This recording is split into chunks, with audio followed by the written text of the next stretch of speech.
Hello everyone, this is me Pratyush and welcome to our YouTube channel IQ classes.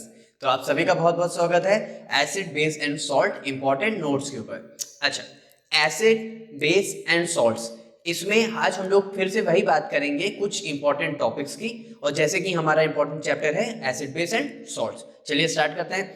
अच्छा, ये मेरे ही hand written notes हैं, इसमें मैंने वो टॉपिक्स लिखे हुए जो कि बहुत ज्यादा इंपॉर्टेंट है और जिनकी आने की संभावना बहुत ज्यादा है।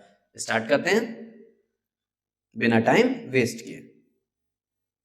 अच्छा, इसमें देखिए एसिड बेस सॉल्ट में थोड़ा सा हम लोग इंट्रोडक्शन में डील कर लेते हैं कि इंट्रोडक्शन इसका क्या कह रहा है। इंट्रोडक्शन इसका कह रहा है element combined in a fixed ratio two form compound. सभी को पता है compound can be classified acid base and salts, ठीक है। अच्छा, ये एसिड की डेफिनेशन है। हम लोग को जो पढ़ना है वो ये मुझे आपको बताना है, जो भी एसिड होगा हमारे पास उसमें H प्लस आयन जरूर होगा। अब वो या तो 2H हो सकते हैं, 1H हो सकता है, या तो 3H हो सकते हैं। जैसे आप लोग यहाँ पे इसके एग्जांपल देख सकते हैं H2SO4, acetic acid and HNO3। H2SO4, H2SO4, इसकी ब्रेकिंग कैसे होगी? इसकी ब्रेकिंग होती है 2H plus plus SO4 2 minus. Clear? अगर मैं एसिटिक एसिड की बात करूं तो इसकी ब्रेकिंग कैसे होती है? CH3COO minus plus H plus. सभी को अच्छे समझ है? चलिए हम लोग आगे देखते हैं। अच्छा, एसिड हमारे कुछ क्लासिफाइड्स होते हैं, जैसे हम लोग के पास होते हैं ऑर्गेनिक एसिड्स होते हैं, मिनरल एसिड्स होते हैं, वीक एसिड्स होते हैं, स्ट्रॉन्ग एसिड्स होते हैं, वगैरह वगैरह, ऐसे बहुत सारे एसिड्स होते हैं। अच्छा, हम लोग को ऑर्गेनिक एसिड पढ़ने। ऑर्गेनिक एसिड हमारे सबसे वीक एसिड्स होते हैं, जैसे हम लोग का oxalic acid, acetic acid and formic acid. आप लोग को सिर्फ इतना ध्यान रखना है, जो भी हमारे ऑर्गेनिक एसिड होंगे उसमें COOH जरूर प्रेजेंट होगा। अगर ये दो होंगे, अगर ये दो होंगे तो ऑक्जेलिक एसिड होगा, और अगर ये हमारे पास H आगे लगा दूं तो ये हमारा हो जाता है फॉर्मिक एसिड, और इसी के आगे अगर मैं लगा दूं CH3, इसी के आगे मैं लगा दूं CH3COH, तो ये हमारा एसिटिक एसिड हो जाता है। तो आप लोग को इतना ध्यान रखना है, जितने भी ऑर्गेनिक एसिड होंगे उसमें COH यानी कार्बोक्सिलिक एसिड का फंक्शनल ग्रुप जरूर प्रेजेंट होगा। नेक्स्ट देखते हैं, जो हमारे इनऑर्गेनिक एसिड होते हैं। इनऑर्गेनिक एसिड हमारे कैसे होते हैं? स्ट्रॉन्ग एसिड होते हैं। स्ट्रॉन्ग एसिड वो एसिड्स होते हैं जो कंप्लीटली खुद को आयनाइज कर देते हैं, जैसे हमारा hydrochloric acid, sulphuric acid and nitric acid. They are strong acids and they ionise completely in solution. Next देखते हैं। अच्छा, यहां पे हम लोग की एक हेडिंग लिखी हुई है, carbonic acid is a weak acid and it is used in soft drinks. Carbonic acid हमारा कौन सा? H2CO3। ये अपने आयंस को इतनी इजीली, ये अपने आयंस को इतनी easily 2H plus plus CO3 2 minus में ब्रेक नहीं कर पाता, इसीलिए वीक एसिड होता है। चलिए बात करते हैं। अच्छा, यहां पे मैंने अभी क्या कहा था? एसिड्स या तो 2H प्लस देंगे, या तो 1H प्लस देगा, या तो 3H प्लस देंगे। तो अगर 1 देगा तो मोनोबेसिक, 2 देगा तो डायबेसिक, और 3 देगा तो ट्राइबेसिक। चलिए देखते हैं। मोनोबेसिक में HBr, HNO3 और HCl produce 1H3O plus ions per molecule. Monobasic acid in ionize in one step and form one normal salt. जैसे आप लोग को मैं बताता हूं, जैसे NaOH प्लस HCl है। NaOH की ब्रेकिंग कैसे होगी? Na plus OH minus. यहां पे क्या होगा? H plus Cl minus. यहां तक सभी को क्लियर? अच्छा, अब यहाँ पे क्या होगा? हमें सिर्फ और सिर्फ एक पॉजिटिव और एक नेगेटिव को मिलाना है। हमें क्या करनी है? हमें सिर्फ कैंची चलानी है। तो यहाँ पे पॉजिटिव और नेगेटिव को मिलाया, यहाँ पे पॉजिटिव और नेगेटिव को मिलाया। आप लोग तो पॉजिटिव और नेगेटिव को मिलाने बहुत अच्छे से जानते हैं। तो यहाँ पे क्या बन जाएगा?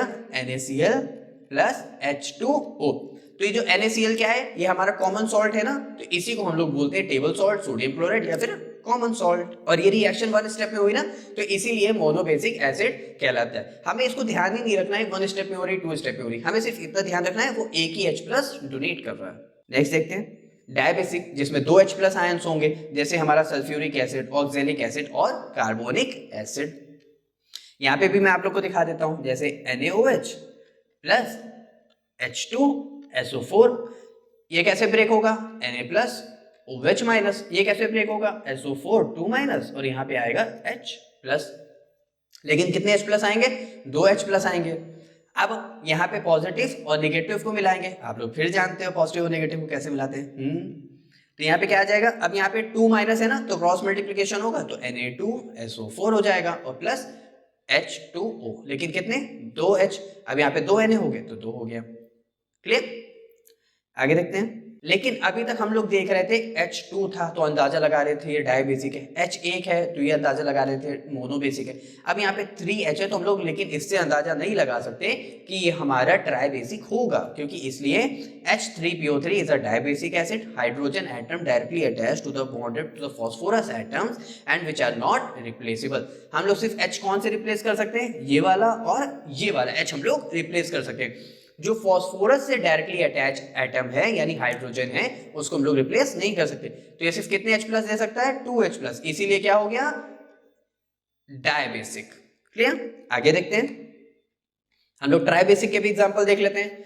Tribasic produce 3H plus ions, जैसे हम लोग का example H3PO4 and C3H5OH citric acid, C3H5OCOH। मैंने कहा था ना जितने भी हमारे ऑर्गेनिक एसिड होंगे उसमें COH प्रेजेंट होगा, यानी ये हमारा कौन सा एसिड है, वीक एसिड है। चलिए हम लोग देखते हैं केमिकल प्रॉपर्टीज के ऊपर। अच्छा, आप लोग को मान लीजिए कोई भी एक मेटल उसने दे दिया, जैसे मान लीजिए मैं सपोज ले लेता हूं, जैसे यहाँ पे दिया हुआ है, हम इसको छुपा देते हैं हाथ से। हम लोग ने लिया जिंक प्लस HCl। अब हमें क्या करना है, हमें पता है HCl की breaking H plus Cl minus, तो यहाँ पे क्या होगा, Zn किसके साथ अट्रैक्ट होगा, Cl के साथ, क्योंकि Zn के पास क्या है 2 प्लस और Cl के पास क्या है माइनस, तो प्लस माइनस मिल जाएंगे और आप लोगों को तो पता है, तो यहाँ पे बन जाएगा ZnCl2 और यहाँ पे क्या निकल जाएगा H प्लस के फॉर्म में कभी भी H रिलीज नहीं होता, हमेशा हाइड्रोजन गैस रिलीज होती है। तो अब यहाँ पे 2H थे तो यहाँ पे 2H हो गए, 2Cl बैलेंस्ड। नेक्स्ट, तो ऐसे ही हम लोग को सभी रिएक्शन में करना है। अच्छा, अब एक है न्यूट्रलाइजेशन रिएक्शन। अभी तक हम लोग जैसे किसी बेस के साथ रिएक्ट कराते, अभी जो हम लोग ने ऊपर किया था ना, मैं आप लोग को सबूत दिखाता हूँ, कहाँ गया हमारा सबूत, खो गया। हाँ, तो ये क्या था, अगर एक बेस और एक एसिड को हम लोग रिएक्ट कराते हैं तो हम लोग को मिलता है सॉल्ट प्लस वाटर। इस रिएक्शन को हम लोग बोलते हैं न्यूट्रलाइजेशन रिएक्शन। इस रिएक्शन को हम लोग क्या बोलते हैं, न्यूट्रलाइजेशन रिएक्शन। तो हम लोग का क्या बना, सॉल्ट बना और एक मतलब एक एसिड था एक बेस था और मिलकर क्या बना, सॉल्ट। अच्छा, अब मान लीजिए मैं किसी क्लोराइड और नाइट्राइड के साथ टेस्ट करा दूं, जैसे मान लीजिए इसमें क्लोराइड दिया हुआ है BaCl2 और फिर मैंने कोई भी एक एसिड ले लेना है, जैसे मान लीजिए मैंने ले लिया HCl, लेकिन HCl यहाँ पे ClCl सेम हो जाएगा, तो इसलिए मैं यहाँ पे चेंज कर देता हूं, मैं यहाँ पे इसको H2SO4 ले लेता हूँ, क्योंकि यहाँ पे मैंने जो मेरे पास वही बेस और वही एसिड हो जाएगा ना, इसलिए। अच्छा, यहाँ पे मैंने क्लोराइड ले लिया, अब मैं Ba इसको अलग कर देता हूँ। Ba के पास कितना होगा 2 प्लस, क्लोराइड के पास Cl माइनस, H2 और SO4 के ऊपर कितना चार्ज है 2 माइनस। सभी को समझ आया? अच्छा, फिर हमें क्या करना है, पॉजिटिव और नेगेटिव को मिलाना है। आप लोग तो बहुत अच्छे से जान गए हो, तो यहाँ पे क्या निकल जाएगा BaSO4 प्लस HCl। आगे बढ़े। अच्छा, तो ऐसे ही हम लोग सभी रिएक्शंस का कर सकते हैं। अच्छा, अब हम लोग देखते हैं कुछ general uses of some bases. यहां से आप लोग को ये इंक्लूड, ये बहुत ज्यादा इंपॉर्टेंट हो रहा है कि हम लोग एसिड की सभी प्रॉपर्टीज को भी देख रहे हैं, यूजेस को भी देख रहे हैं और उनकी डेफिनेशन और एग्जांपल्स को भी देख रहे हैं। इसीलिए मैंने आप लोग के सामने नोट्स ओपन इसलिए किए ताकि लिखने में भी टाइम वेस्ट नहीं हो। अच्छा, यहां से यूज आप लोग पढ़ ही सकते हैं। चलिए हम लोग बेसिस पे जंप करते हैं। जैसे हम लोग एसिड में H प्लस मिल रहा था, वैसे ही हम लोग को बेस में क्या मिलेगा, OH माइनस। क्या मिलेगा, OH माइनस। जैसे यहाँ पे MgOH, NaOH और CO। अच्छा, हम लोग को या तो मिलेगा हाइड्रोक्साइड या फिर हम लोग को मिलेगा O माइनस का ऑक्साइड, या वो 2 माइनस हो सकता है या माइनस हो सकता है। चलिए 2 माइनस। अच्छा, अब फिर वही बात है, कौन सी रिएक्शन है, एक बेस और एक एसिड रिएक्ट कर रहा है, यानी ये हमारी रिएक्शन है न्यूट्रलाइजेशन। अभी मैंने आप लोगों को ऊपर सबूत दिखाया था। चलिए आगे बढ़ते हैं। अच्छा, अब यहाँ पे लिखा हुआ है एल्कली। एल्कली इसलिए लिखा हुआ है क्योंकि हम लोग बेस को एल्कली भी बोलते हैं। And alkali is a base is soluble in water. चलिए हम लोग के जो काम की बात है वो हम लोग देखते हैं। यहाँ पे क्या करते हैं हम लोग, 2000 का नोट डाल के देखते हैं। An alkali are bases, but all bases are not alkali because they are insoluble in water. तो ये हमारे बेस तो है बट हमारे एल्कली नहीं है क्योंकि ये वाटर में सॉल्युबल नहीं होते। अच्छा, वैसे ही जैसे वहां पे क्या था, मोनो बेस, वो सॉरी मोनो एसिड था, यहाँ पे क्या हो गया मोनो बेस। वहां पे डाई बेस था, डाई एसिडिक था, यहाँ पे क्या हो गया डाई बेसिक हो गया। वहां पे क्या था, ट्राई बेस एसिडिक था और यहाँ पे क्या हो गया ट्राई बेसिक हो गया।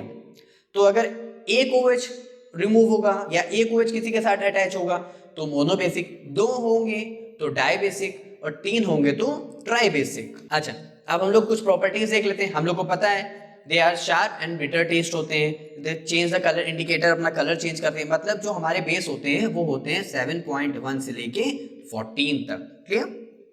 दे are soapy substance, they are slippery to touch and they are the strong electrolyte, जैसे हमारा NaOH एंड KOH, क्योंकि अपने आयंस को इजीली लूज करते हैं ये K+ और OH- में। चलिए आगे देखते हैं।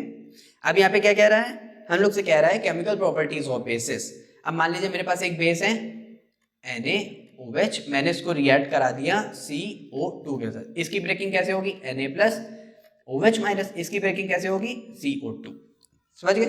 अब यहाँ पे क्या है, हम इसको कैसे, यहाँ पे हमको कैसे फॉर्म में दिख रहा है, यहाँ पे हम लोग को Na और CO2 मिलके हम लोग को क्या बनता है Na2CO3, बचा हुआ कंपाउंड हमारा H और OH यानी वाटर हमारा बन जाएगा, क्योंकि यहाँ पे रहा H और ये रहा OH।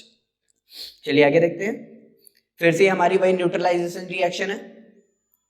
अब यहाँ पे कह रहा है अगर alkali, when alkali are bond with an ammonium salt और अमोनिया गैस, मेरे पास कोई एक एल्कली है, मैं उसको किसी बेस के साथ जैसे रिएक्ट कराता हूँ विद अमोनियम सॉल्ट या अमोनियम गैस के साथ, जैसे हमारे पास है NH4Cl, ये है हमारा अमोनियम क्लोराइड, इसको मैंने क्या रिएक्ट करा है बेस के साथ। आप लोग को रिएक्शन रटना मना है, सिंपली केमिस्ट्री रटना मना है। तो यहाँ पे क्या होगा 1+, 1-, 1+, 1-, और आपको क्या पता है, आप लोगों को क्या मिलाना है, प्लस को किसके साथ मिलाना है, माइनस के साथ। समझ आया? तो यहाँ पे क्या बन जाएगा NaCl। अच्छे समझ आया?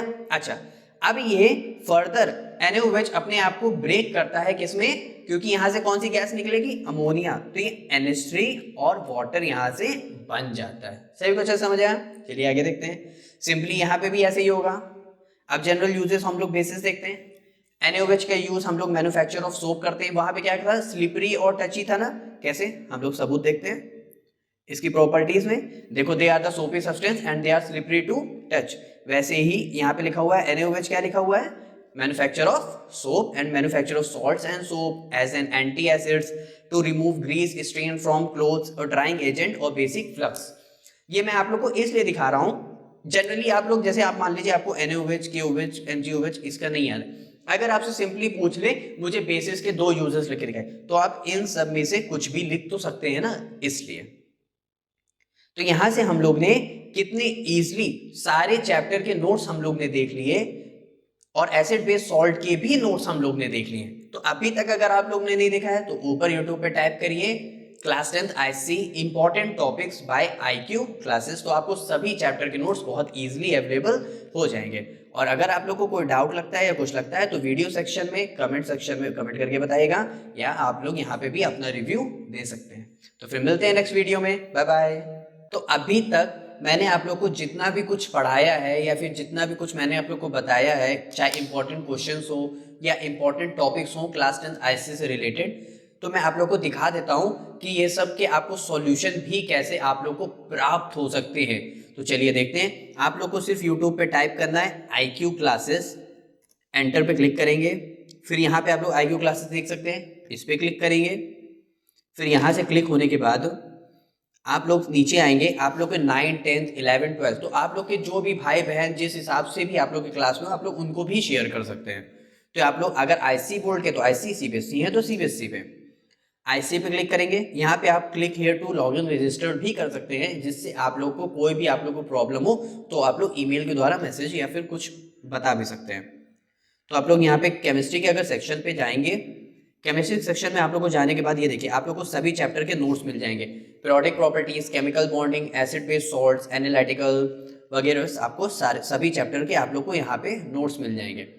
तो मैंने अभी तक आप लोग को जो भी पीरियोडिक प्रॉपर्टीज, केमिकल बॉन्डिंग और एनालिटिकल केमिस्ट्री जो भी आप लोग को पढ़ाया है, तो उसमें आप लोग को इसके सभी नोट्स मिल जाएंगे। जैसे आप लोग इस पे क्लिक करेंगे, इंपॉर्टेंट क्वेश्चंस पे जाएंगे, तो इंपॉर्टेंट क्वेश्चंस में यहाँ पे आते ही तो ये देखिए क्या बोल्ड क्वेश्चंस भी मिलेंगे, मेरे लिखे हुए नोट्स भी मिलेंगे, और मोस्ट लाइकली क्वेश्चन बैंक्स यानी जो सबसे ज्यादा उम्मीद है एग्जाम में 2023 आने के लिए वो भी आपको मिलेगा। तो ये देखिए आपको यहाँ से आप लोग को सब कुछ प्राप्त हो जाएगा। तो फिर आप देरी बिल्कुल मत करिए, फटाक से चालू हो जाइए, बिल्कुल भी मेहनत में हम लोग को ढिलाई नहीं करनी है, हम लोग को अपने कंफर्ट जोन से बाहर निकल के अच्छे से पेपर को सॉल्व करना है।